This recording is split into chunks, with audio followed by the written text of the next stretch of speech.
Explanar works for every club. And when I talk about hitting the driver, I've now got the guy's attention. So I'm going to hit you a driver shot using the longest club in the bag. I'm going down over the white flag here. So I take my stance, I coil and I release the shot.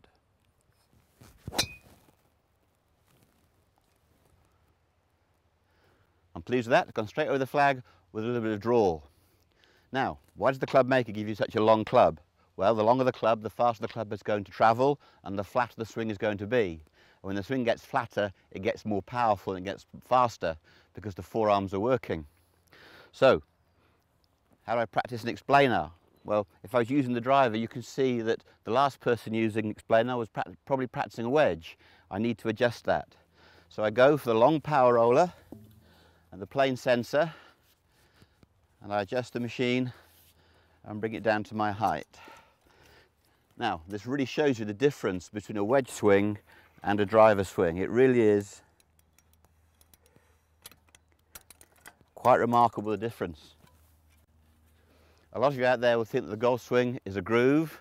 Well, it can't be a groove. You've got 13 long clubs in the bag. That would need 13 grooves. The rotation of the shoulders is constant in every club, but the plane of the rotation changes. So with the long driver, the power club, you can see now, I step back in explainer, I'm holding the long roller at the top, and now you can see the explainer is set for a much flatter swing. So dispense with the rod, and now I can work my driver swing. Now if you saw the clip earlier with me hitting a wedge, you can see how dramatically flatter and more rotational. Now, as I said to you earlier, when we were using the wedge swing, it was short, upright and wristy. But when the club maker gives us the driver, he makes our swing flatter, longer and more rolly with the forearms. There's hardly any wrist hinge to be found. It's all there before you start. So when you're practicing with the power roll and explainer at the driver setting, you're working your big muscles, you swing onto the plane fin and you're coming through. Now, a lot of you at home will slice your driver because you do this.